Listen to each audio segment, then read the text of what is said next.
right, happy Thursday, everybody. Wes Seiler here with Preserve Navarre Live, and I've got my friend Rick Stephens in the studio. Hey, Rick, how are you, man? Doing great. Welcome, welcome, man. Glad to finally be in the West Cave. The West Cave, yeah, I love it. This is one of my favorite parts of my week. It's the chance that I get to get away. We were just talking about that before we went live.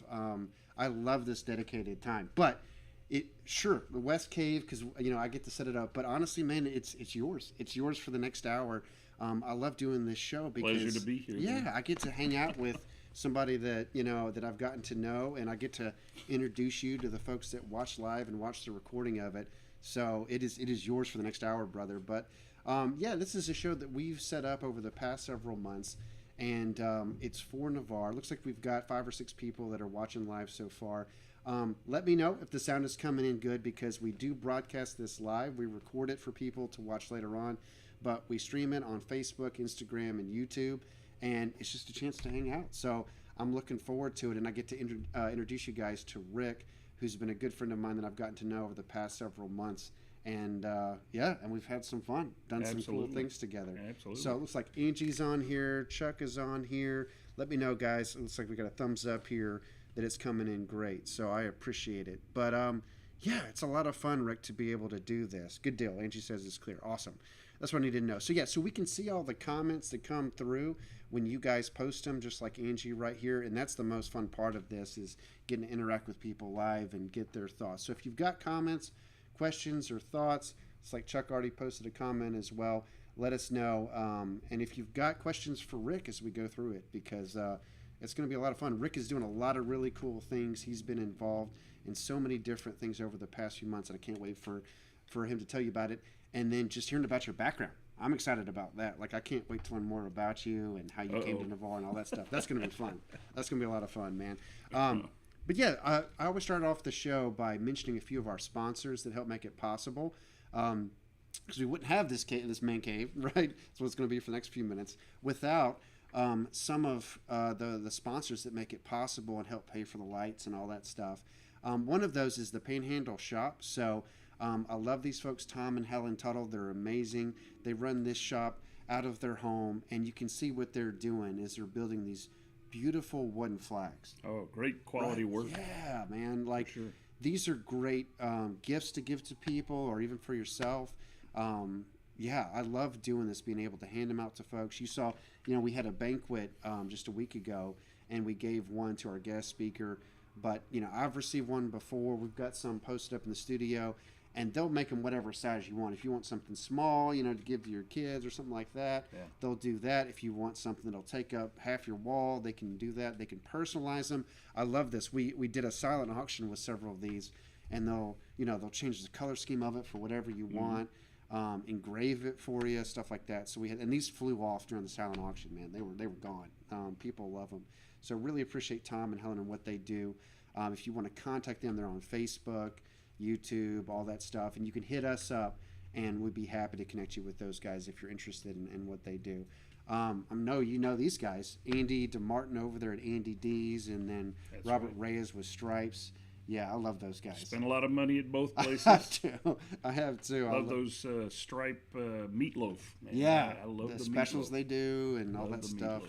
Yeah, and I mean, both of those places, I've had them both on the show, Rick, and both of those places are just hopping. I mean, they're community centers, right? Absolutely. Like, it's a place to go. And like, one of my favorite parts of Stripes is they have like the 2 different rooms. So you got like the family room where people can the playroom, bring their kids, and then they've got I can't wait for football coming around the corner, to be able to go out there and hang out and watch some games and stuff like that. And then just the job that Andy has done over there, just renovating the whole place. And, he's turned it into something that I think will last this time. Yes. I know that we've had a couple of other businesses there before, but he's really infused the community into his business, which is a great thing. It really is, Connecting and that sort of thing. Yeah, when he was on, he was one of the first people I had on the show, and Andy talked about embracing the culture of Navarre. Yep. He's like, I'm from New York, and all that stuff, and he's got the accent, the whole thing. But when it came to his business, he said, it's not about catering to me, it's about hey, I want to show the people of Navarre that I love and appreciate their culture, this culture that I'm working in, and then finding creative ways to do it with all like the painting on the walls and the art and the octopus and the shark and everything else that he's got out there. I mean, and people, I mean, they just love it, and we do too. We do. So, yeah, amazing. And then another one I wanted to tell you guys about is the Veterans Treatment Court. I don't know if you're familiar with this, Rick, but okay, so yes, I love getting to tell people about this. Yeah, so we talk about the culture of Navarre is like, yeah, it's the beach, it's the wildlife, it's going fishing, it's all those things.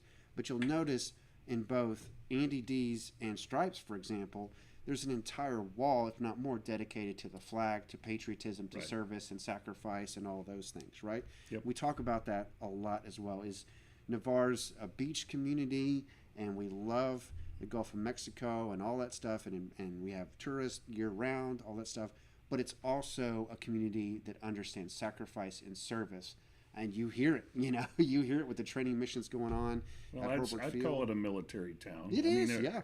A community, a military community, because so many of the military families, they don't want to live on base. Right. So they find very nice homes throughout Navarre. Yeah. And we actually, with our company, have helped many of them move in to their homes. Yeah. Wow. Because we have a moving labor company. Right.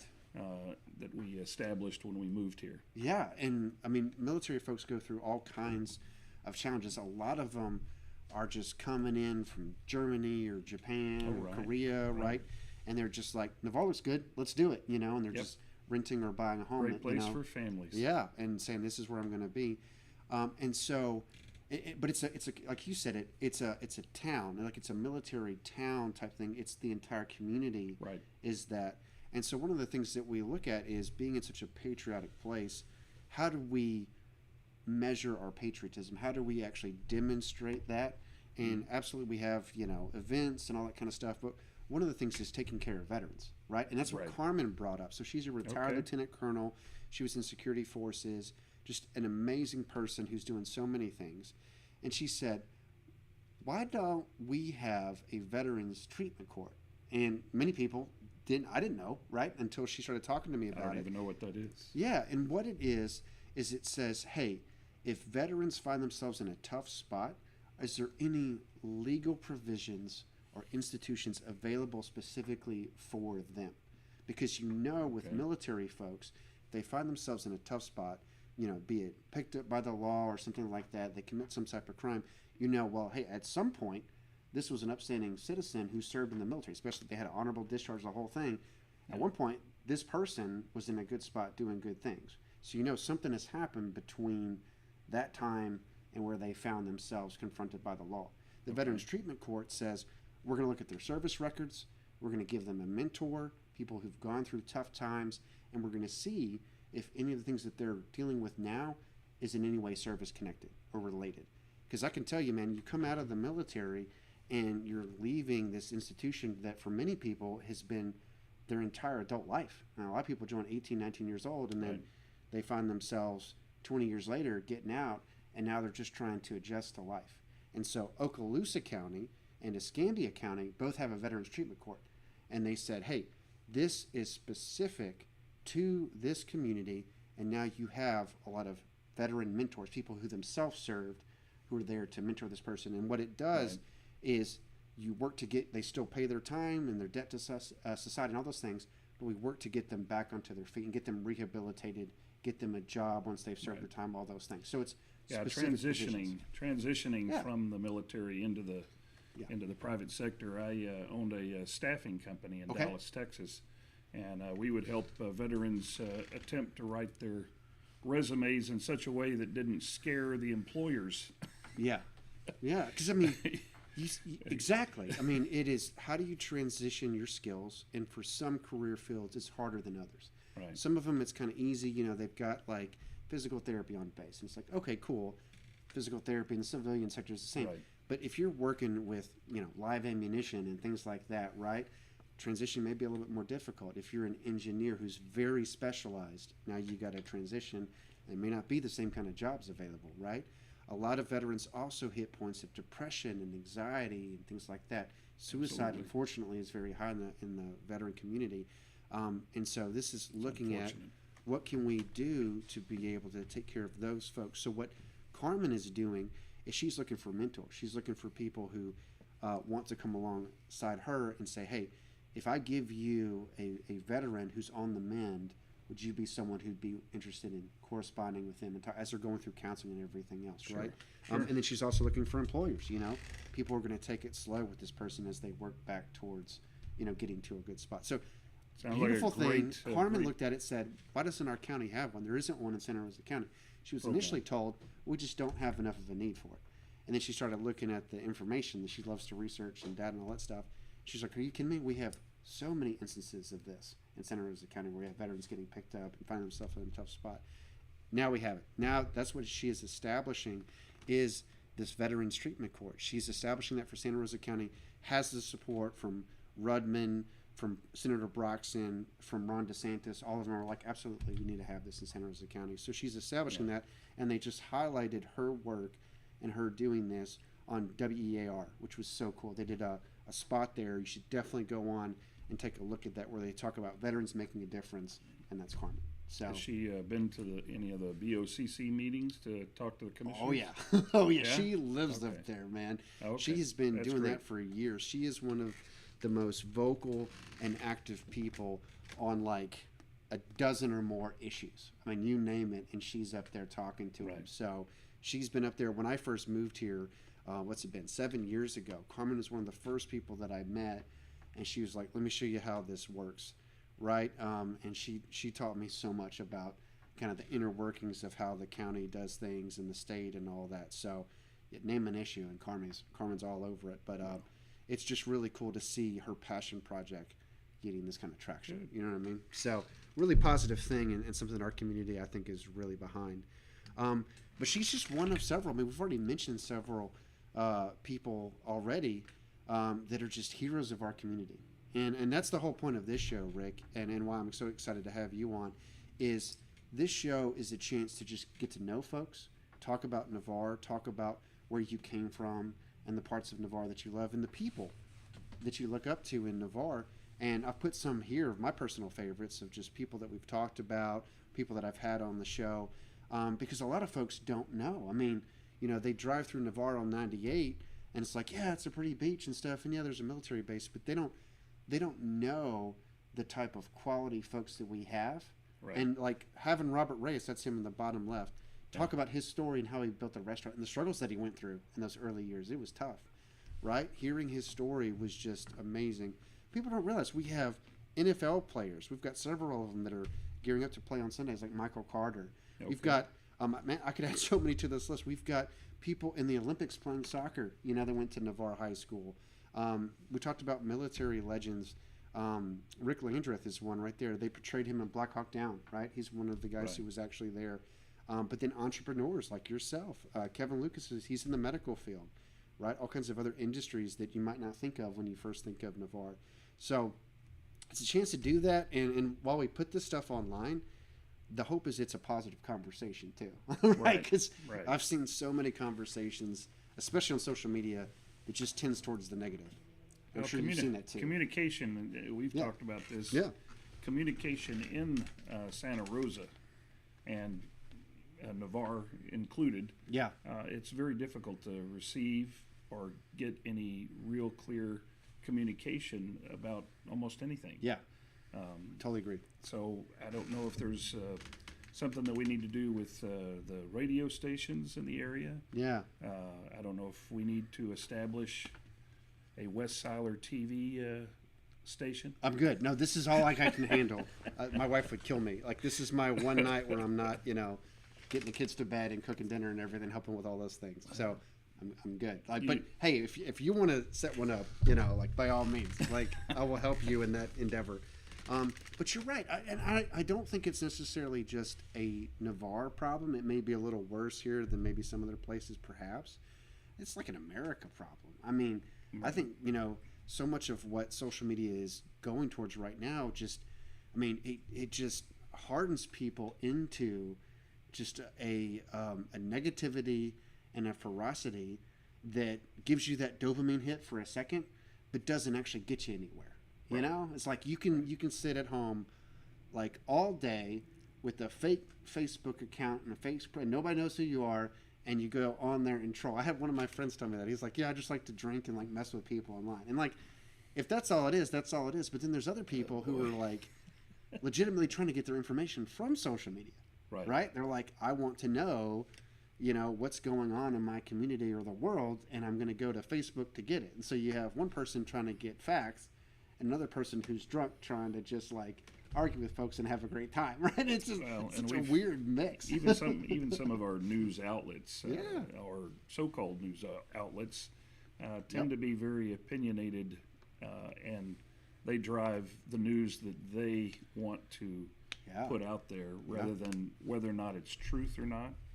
And it's not easy. Do you think that that's a new problem, or has it always been that way, or is it just kind of worse? Well, we've only been here since 2018. We moved here in 2018.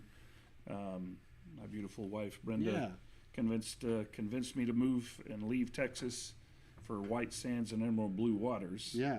And this was the out of the Emerald Coast. This was her favorite place. Yeah. Where she said it reminded her of Venezuela. Yeah. At least when she lived there when it was good. Sure.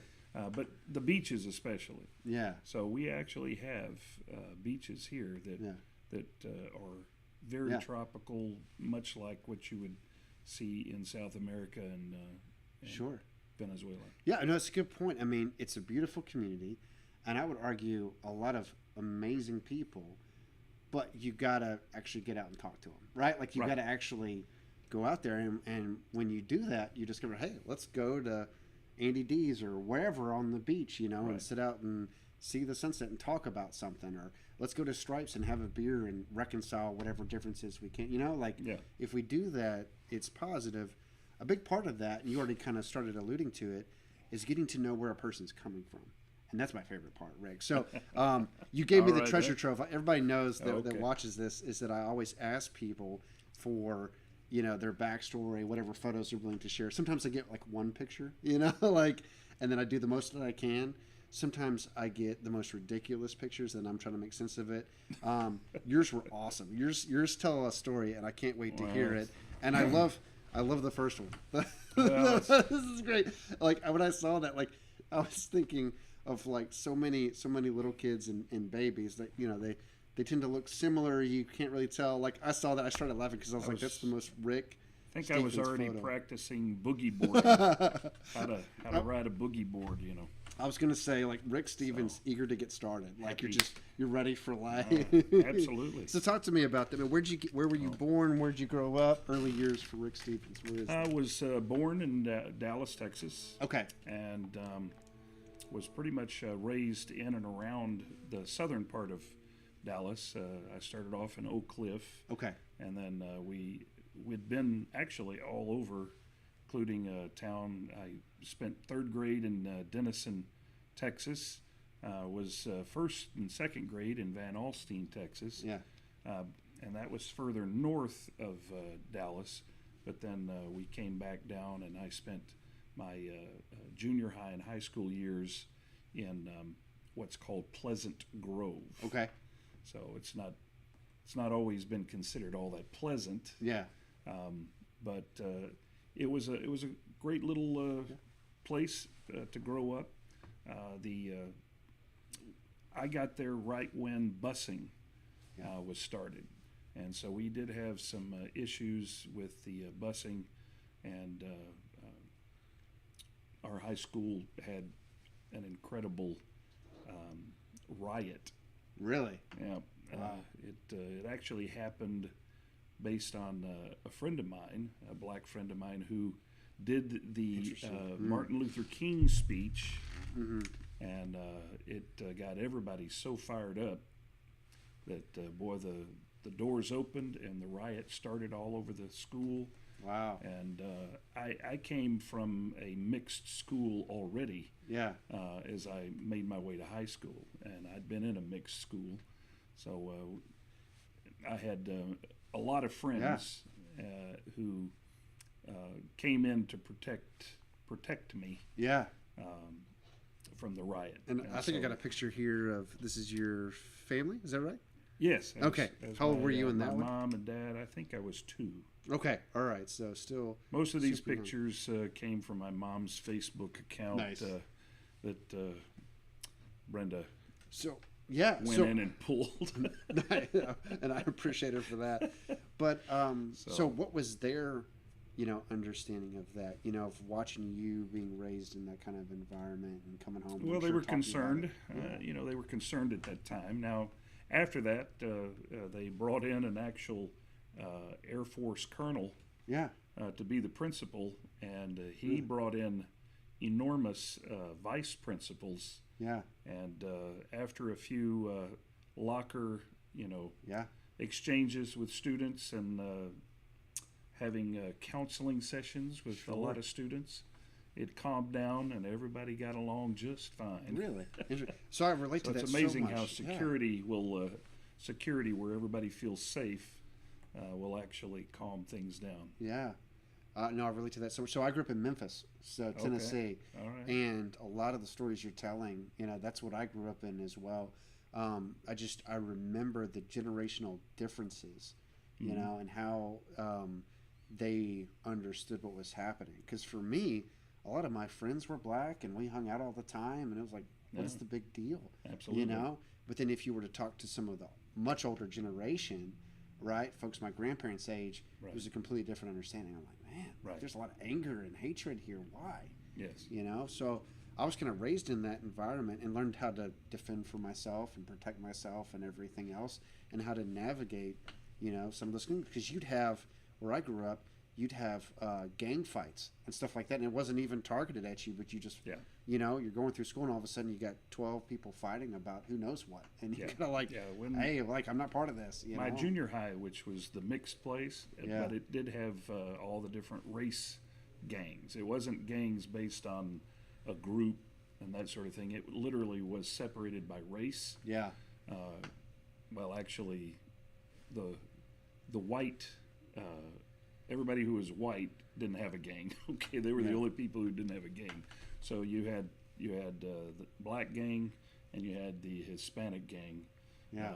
And I believe there was even an Asian gang. So thankfully, I tutored the gang leader for the black community, or for the black gang, and me and him had become friends because I was pretty good at tutoring him to where he was doing really well on his grades, and his family was happy. He was happy, so he protected me during those junior high years, and we all got along at least for that. And then we got to that high school thing, and it was crazy for 1 year, my freshman year, and then after that, everything was smooth sailing. Yeah. So, but you talked about security and all that stuff, and it just makes me think of the military, especially talking about like a colonel, because you get into the military and it becomes a lot of, hey, you're doing your job, and it's based upon your performance and your production, and you discover there's people from all walks of life who are equally capable of doing great work, right? No matter where they came from. Absolutely. And for me, that was kind of like refreshing. Like I enjoyed it, like getting into that and seeing all kinds of people from wherever you're, forever, being friends with them and all that kind of stuff. And yeah, so I still go back to Memphis. I think it's changed a lot. I have a lot of friends there who say, yeah, this has gotten better, and this community's, a lot better than when we grew up and things like that. But yeah, I never forgot some of those lessons of how to like protect myself and like how to make it through some of those tough years. Yeah, absolutely. I've got some other photos on here I wanted to show you guys. So talk to me about this one, because one of the things we're going to talk about is Rick's musical talent, which you got to share with our group a week ago. But at what point did you start getting into that?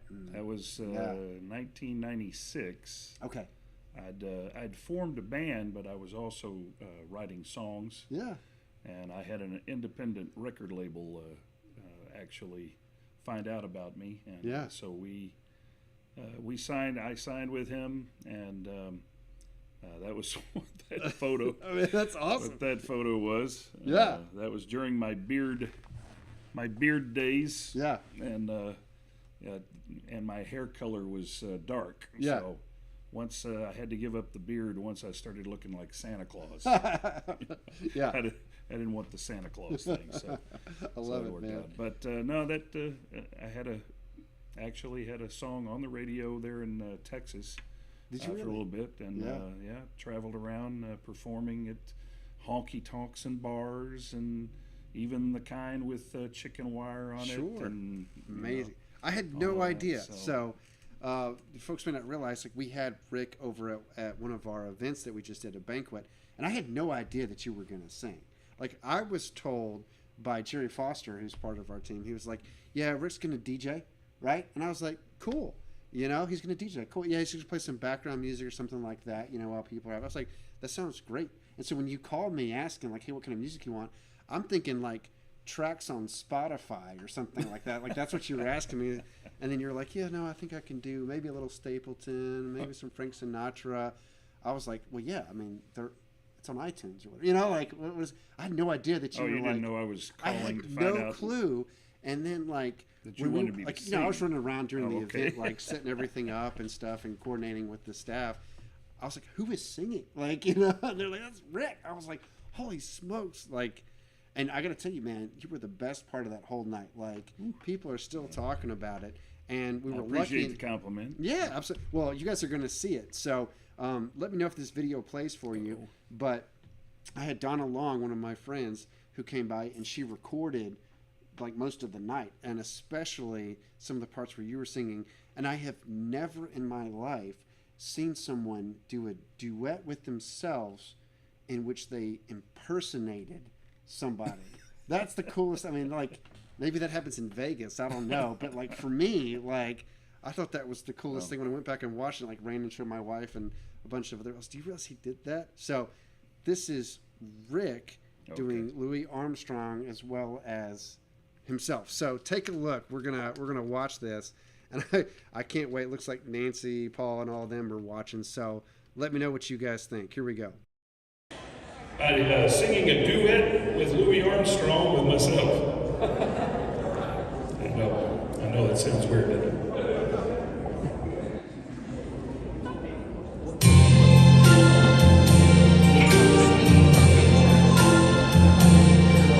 I see trees of green, red roses too. I see them bloom for me and you, and I think to myself, what a wonderful world. Take it away, Rick. I see skies of blue and clouds of white, bright as day, dark as night, and I think to myself, what a wonderful world. Come on, Louis. But come on, so quick, so pretty in the skies, also on the faces of people passing by. I see prayers singing and saying, I need you. Everything you do, I love you. Come on, Rick. I hear babies cry, and I never say no. They'll learn much more than I know. And I think to myself, what a wonderful world. Yes, I think to myself, what a wonderful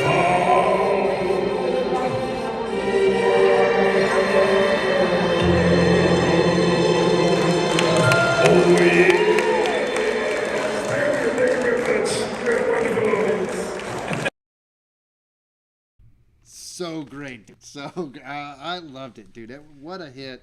You can see kind of the banquet that we had going on there, and everybody's eating, and I'm running around and stuff. But like, Yeah, that was the best I'm part. glad So, you guys enjoyed it. yeah, so when we talk about, just the talent and like the people in Navarre and stuff, like it's like moments like that, Rick, where people just like blow your mind, and and share something that you had no clue, that they could do. And so Probably moments the like only that. only people in Navarre that would know would be probably the people at Windjammers Yeah.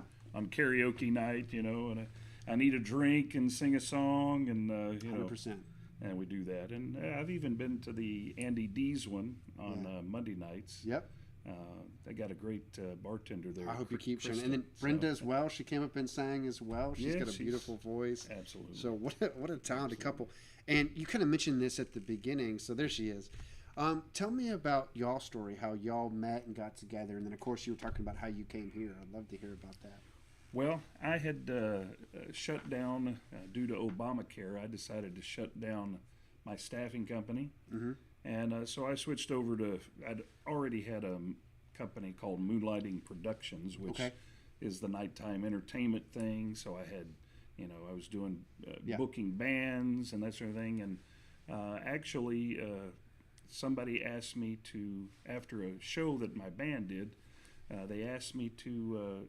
If I wouldn't mind doing their next night, Sunday night, karaoke. And I Yeah. said, well, I hate karaoke, so I can't even see myself Yeah. hosting it because I would need to drink too much to do that. And so anyway, when we finally negotiated price and the amount that she wanted to pay, I said, all right, well, that's twice as much as what you pay me with my band, so why not? Let's do it. Yeah. And so basically, that's where I started with karaoke, Yeah. actually hosting it. And I found myself so in demand that I was doing karaoke shows 7 nights a week. Wow. One of those nights, though, was at a Italian cafe, Joe's Italian Cafe in Addison, Texas. And, lots of people would join me for singing, especially a lot of my singing friends. So, Right. My show had a great deal more talented singers where people would come just to hear my singers that would show up at the show. Now, a friend of Brenda's heard about my show and came to it and brought all of his friends. And he had invited her.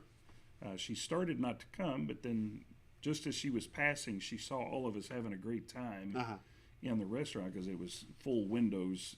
And so she decided to U-turn and come back to the restaurant. Her friends actually talked her into singing a song, and that's how I met her. That's how it happened. She was singing La Bamba. Okay. I'm going to have her on the show at some point. I'm going to get the rest of the story. Okay. I'm going to get the other side. She would love to talk to you for sure. That's going to be great. So, but yeah, and I fell in love with her practically at first sight. Yeah. Although I'd already had 3 Long Island iced teas, but I definitely got her number that night eventually, and was able to That's awesome. call and talk to her. And quite frankly, we, other than just a few days, we hadn't been apart since. Yeah. So, you're not the only one who has a Texas romance. That's where I met my wife. Oh, okay. Yeah. So you may not know that about me. Texas, the state of love. I'm telling you, so I went out there into West Texas because that was my first base. Okay. So once I had joined the Air Force and all that, and that's where I met Catherine, she was also a second lieutenant going through technical school and all that stuff. And so we were both at the same base, we're both in the same class. And then when, as a class, we started traveling, we went to places like Austin, San Antonio, and Dallas. Yeah. That's how I got to know her, fell in love, and then, There you go. yeah, rest is history. We've been together ever since. So, Now, is that where you also met up with Sam Johnson? it is, yeah. So I can't wait to talk about him because I wanted to ask you, because obviously Texan culture is so distinct. Yeah. And, I experienced it for myself. I had never even been to Texas until I lived Really? there. Yeah. So for From me, Mississippi. yeah. Well, so Okay. so I was from Tennessee, lived there for a while. We lived in Alabama Okay. as well. But yeah, we had never made the trip out there. And so for me, Yeah. it was like, it was going into a whole new area, getting to know people and just seeing all the different Sure. cities and cool stuff to see throughout Texas was awesome, and getting to experience that with her. But I was excited to do it because I had spent a year interning for a congressman in D.C. who was from Texas. He was like my personal hero. Okay. Yeah, and that's how we connected. Was his name is Sam Johnson, and I just absolutely love this guy. I really did, because I went up to D.C. being conservative. I was very nervous because D.C. just has that reputation of being a liberal town and all that stuff, and my family was worried, because we didn't travel a whole bunch, and hey, you're leaving like the deep south, right? Like, what's going to happen to you? But they set me up on an internship, so I was waiting tables, and then, and I didn't know Sam. I had no idea. Like, they were just like, hey, I'm the guy that they matched, you two. So here we go, and then just getting to know him over the course of a year is one of the best experiences of my life. Because here I am, like, I'm this little kid, and I think I got a picture. I'm this little kid that's running around trying to figure out how to wear an ROTC uniform. I had no idea what I was doing. And here's this legend. And just do me a favor, y'all. Google Sam Johnson, Congressman Sam Johnson, because here was a guy who spent 7 years in Hanoi, in Vietnam, during the Vietnam War, where he was shot down, survived as a POW, made it home, came back to his wife, who I got to meet, raised a family, retired as a colonel in the Air Force, was an instructor pilot for years. And then they asked him, they're like, hey, man, run for Congress, stay involved. And he did. And when I was there, the big thing that he was doing is he was fighting for supplies for troops in Afghanistan. And so, and then he was just the kindest man I've ever met.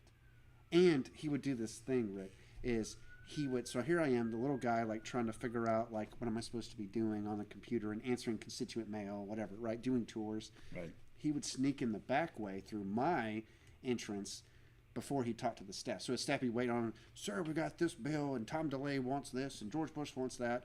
He would sneak in, and then he would talk to me until he got caught. Be like, he's like, no, this is how you wear a uniform. Always tie your tie like this, and let me see you stand at attention, son. Like, no, that's good. Like, always do that. He was a great mentor to a lot of people. He really was. And he would do that to, not just me, but as he's walking through, going to CPAC or whatever, he's like, all these people know him and love him. And kind of getting back to what we talked about at the beginning, he wasn't the guy that was always on Fox News all the time. He wasn't always leading the headlines. But, man, I wish he was, because just the reputation, the leadership, and the relationships that he just exuded everywhere, the way he loved people and just inspired confidence, Well, was amazing. I freaking love that guy. Yeah. I mean, you got to spend more time with him than I did. I would interact with him occasionally. Like, I would go to events, and one particular time that he was there and talking, it was when they wanted me to do the brand new song, "God Bless the USA." Yeah. So when it first came out, they wanted it. Performed. So I came and performed that for him, and had a chance to meet and talk with him. But my understanding from a background of believer in God is that he believed in keeping a low profile. He did. As much as possible, so that he didn't have to receive all kinds of praise for the good things that he did. Yeah. So absolutely. But he would also, when he took a stand, everybody listened. Right. So there was a debate at the time where they were like, "Hey, let's start pulling funding from the troops." Right. They didn't want to bring everybody home from Afghanistan just then. Yeah. But they wanted to start cutting their funding, and he's like, "No, that's not happening." Right. He's like, "I experienced some of that in Vietnam when people thought, hey, let's just give up on the POWs in Vietnam. Let's just, they're gone. Let them go." He's like, "I experienced what it's like to have people calling for you to be neglected." And he was like, "We will not do it." And he didn't have any feeling in his arm, right? Especially his hand, from the injuries that he had. Right. But like, what they called on him, and they said, "Hey, we want you to come up and make the argument." And he did. And like, he put his fist down. I was like, whoa, right? Like, he would take that stand, and that was it. That was the end of the discussion. Like, troops, if we want to bring them home, we bring them home, but they will have the supplies they need until that day, right? He could put his serious face on. He could. And he knew when to do that. Scare those votes. Yes, absolutely. Get those votes, Sam. Such a cool guy, such an amazing guy, and so yeah, that's how we bonded. I think was talking about him when I realized you knew him and all that stuff. Such a cool person that we both got to interact with, and someone I don't get to talk about very often because not living in Texas, very few people know about heroes like that. But it's great that you cool was able to have that experience at such a young age.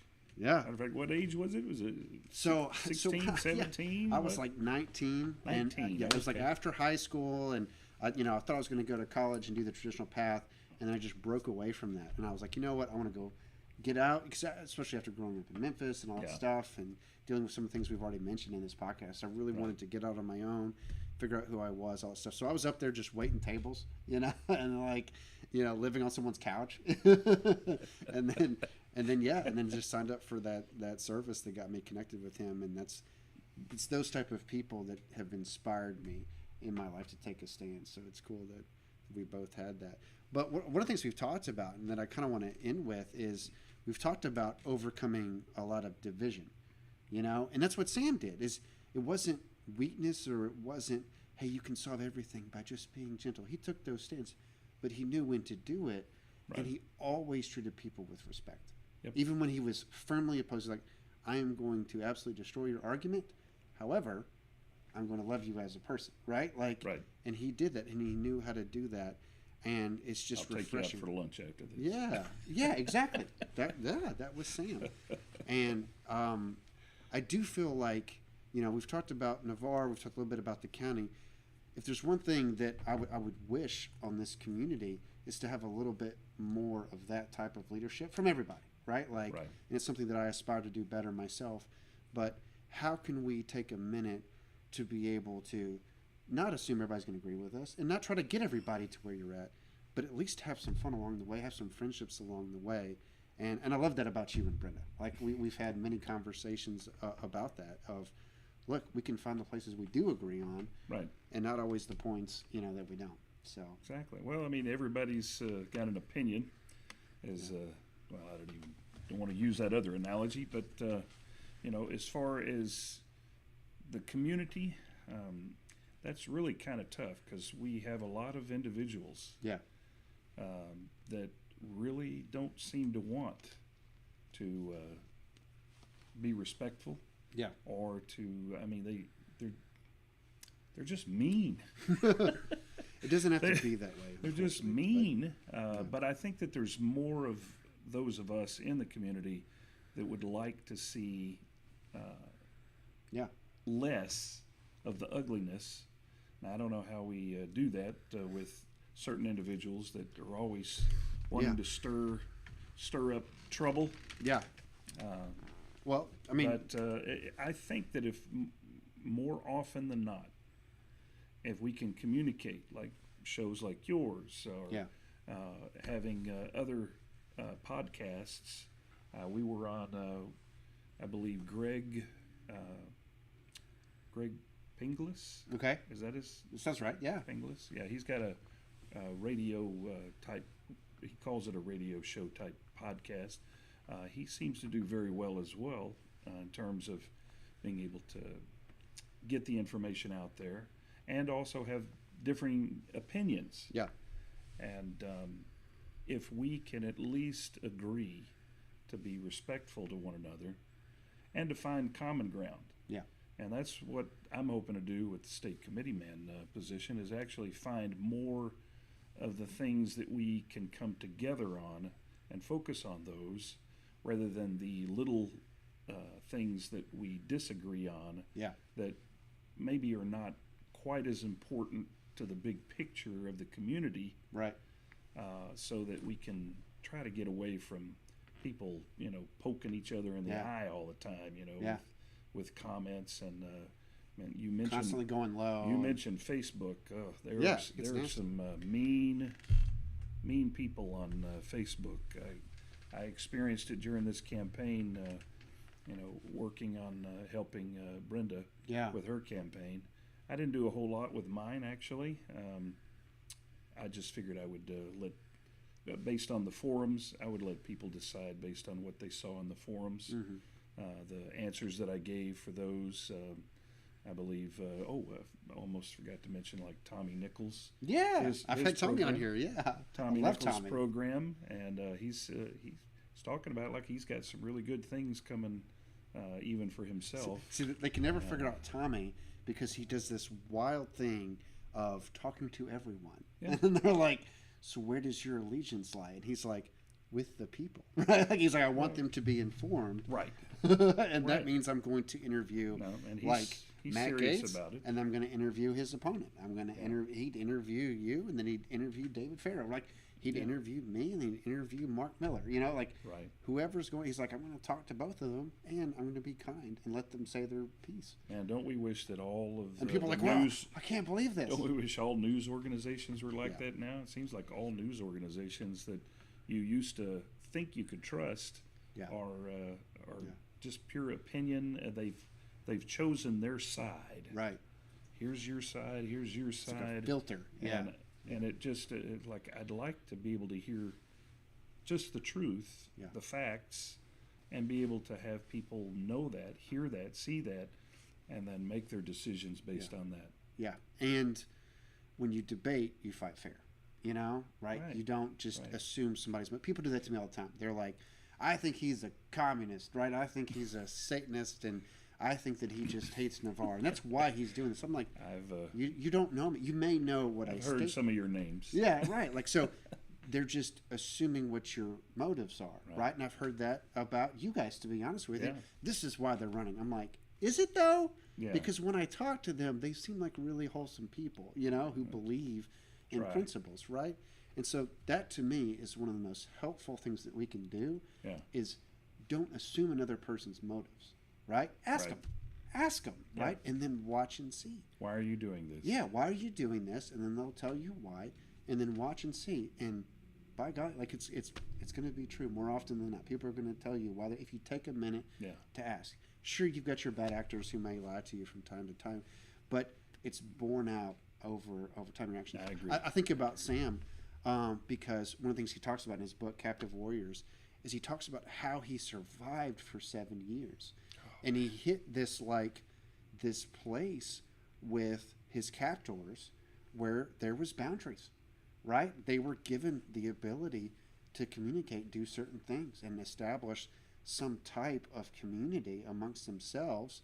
And after the first early stages, the captors started, to accept that they were going to survive and to facilitate that. It was horrible conditions, and yet it wasn't like some of what we've seen from terrorism of late, right? Where they were just in it to kill them and get it over with. No, they were like, you're going to live, and we're going to hit that point. If you look at other people who've been through that, Nelson Mandela and many others, mentioned MLK, you start to hit kind of a place of comfortability, as much as you can be, or at least some place of like boundary. And that's where Sam got to, is against all odds in the worst conditions imaginable, they had a rank structure, they had a team, they had some type of fluid communication and society going on that allowed them to make it, which is just wild to think about. And I wish we could get there in Santa Rosa County where we got to a place where, hey, let's say you and I are going to run against each other in some type of thing. Cool. We're going to be friends after. We're friends before, we're friends after. Yeah. We're going to talk about the differences that we stand for, Yep. and then people get to vote. And then if you win, good for you. If I win, good for me, right? And then that's it. I had that, believe it or not. I had that with some people. I've had it with James Calkins, right? I talked to him. We had a debate in front of the BOCC, and he's up there saying, I'm against incorporation. I'm like, I'm for it. But if you go back and look at that, we've got kind of a bond there. We focused on the issues. He's like, it's another layer of government. And I'm like, no, it's not. And we went back and forth, but he's not slandering me.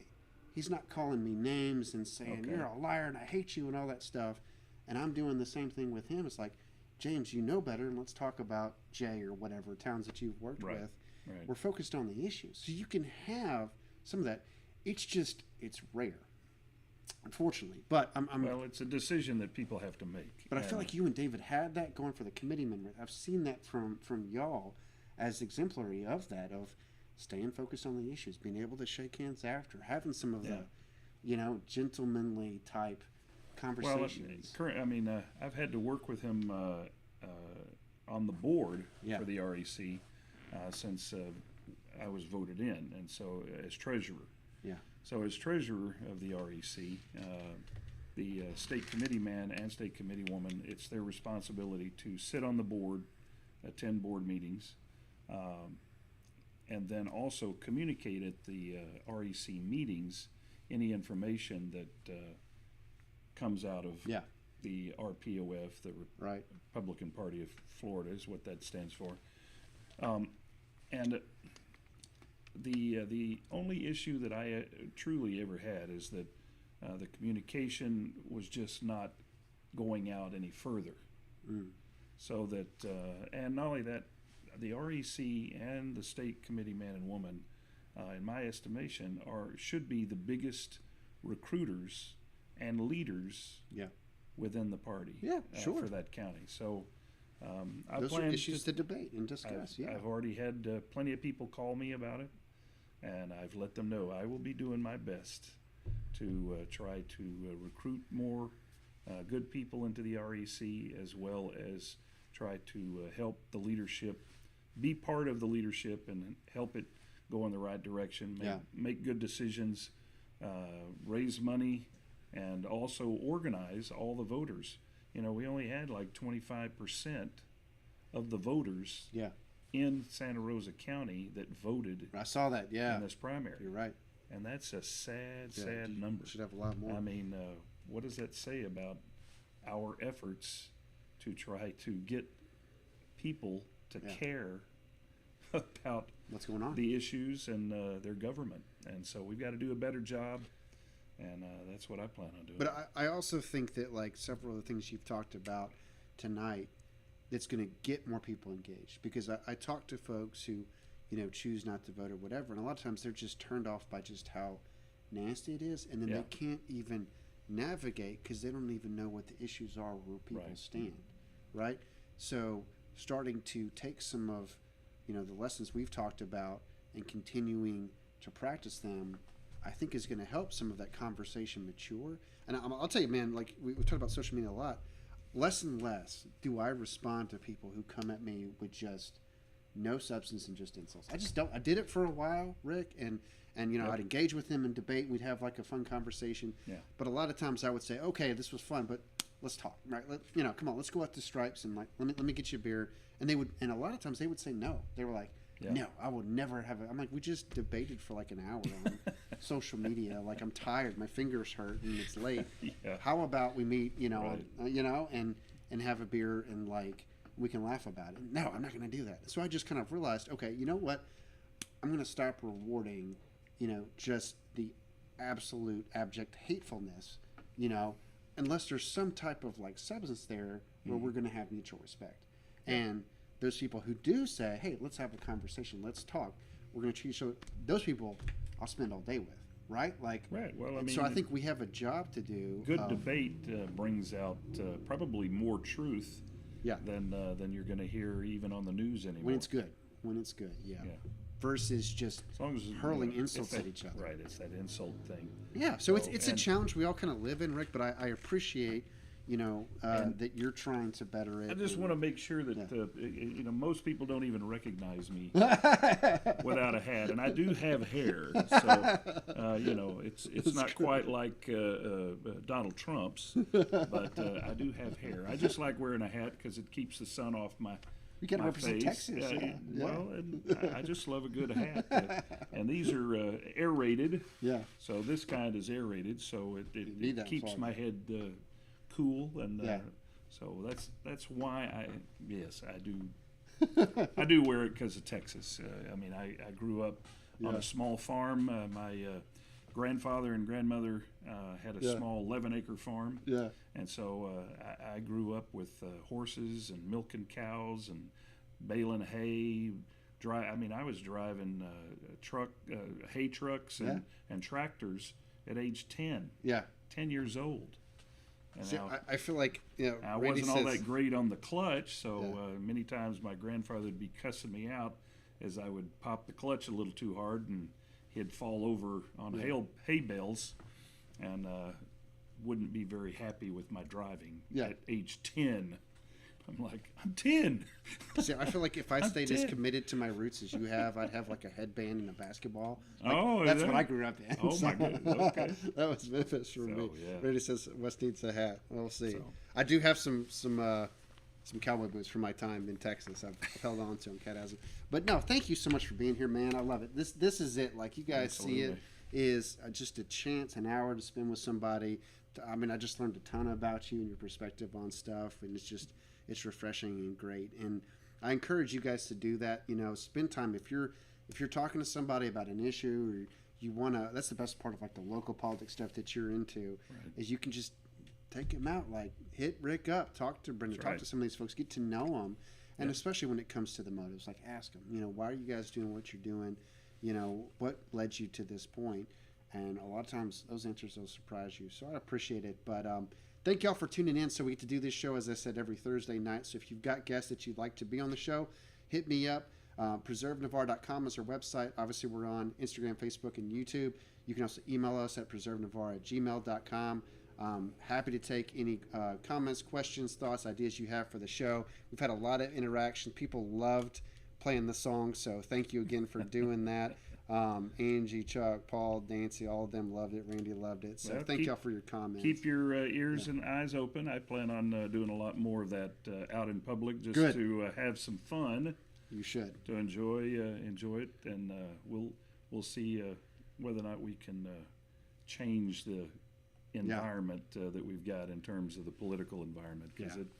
I do not like it at all, and I'd like to see us all actually be refocused on what needs to be done in our communities. Right. That's what I'll be thinking of next time you sing God Bless America. So All thank you, right, man. I all right. appreciate it. Y'all have a great night. We'll see you next Thursday. Bye-bye.